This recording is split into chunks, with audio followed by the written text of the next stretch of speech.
I want to take you back in time to 1 year ago.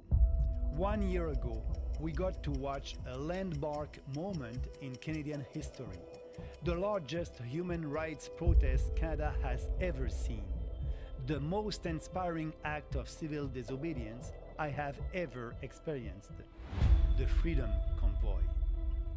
After 2 years of government tyranny, of lockdowns and travel bans, of curfews and stay-at-home orders, of government pitting families and friends against each other, of propaganda and psychological manipulation, brave Canadian truckers started a movement that would wake up a nation and inspire the world.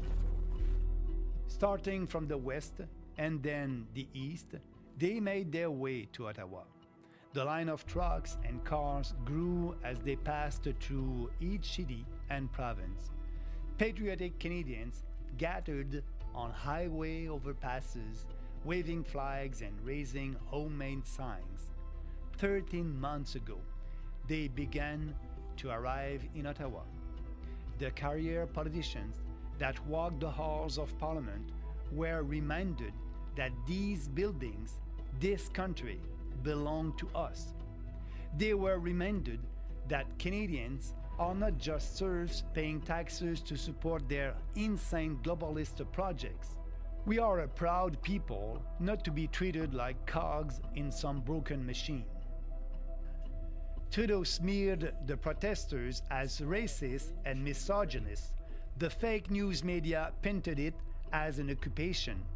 They claimed the citizens of downtown Ottawa were being terrorized and lied about protesters committing arson and other crimes. But I was there in person. I experienced it firsthand, and I can tell you, it was the most beautiful, peaceful, and patriotic event I have ever seen. After 2 years of misery and discrimination, of being separated from friends and family, there was a special sense of love and togetherness in the streets of Ottawa. People were proud to be Canadian again. But just as pride and patriotism was resurging in Canada, Justin Trudeau stumped it out like a campfire at the end of the night. Trudeau gave himself unprecedented powers meant to protect Canadians at times of war.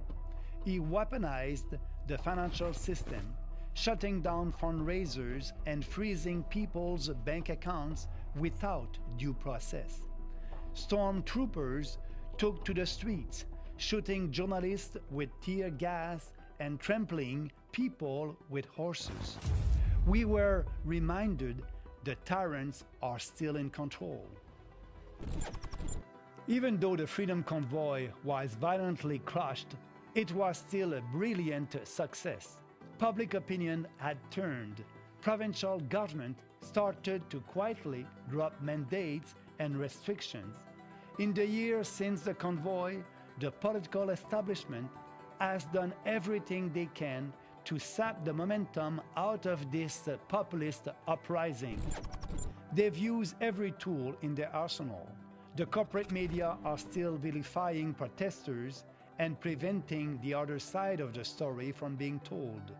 The courts have delayed important cases or refused to hear them. Trudeau made a mockery of the inquiry, appointing a former Liberal staffer as commissioner. Many Canadians that had woken up have been lulled back to sleep. We must not forget about what the tyrannical Liberals did to us, what the NDP and the Bloc Québécois enabled, what the Conservatives failed to oppose. We must recapture the fervor and passion of the Freedom Convoy and start fighting now to make change in the next election. Just like the Freedom Convoy filled the streets of Ottawa with the people, we must fill the House of Commons with the People's Party MPs. We will replace every out-of-touch establishment politician in Ottawa with patriotic, working-class Canadians. We will finish what the Freedom Convoy started, a true populist revolution.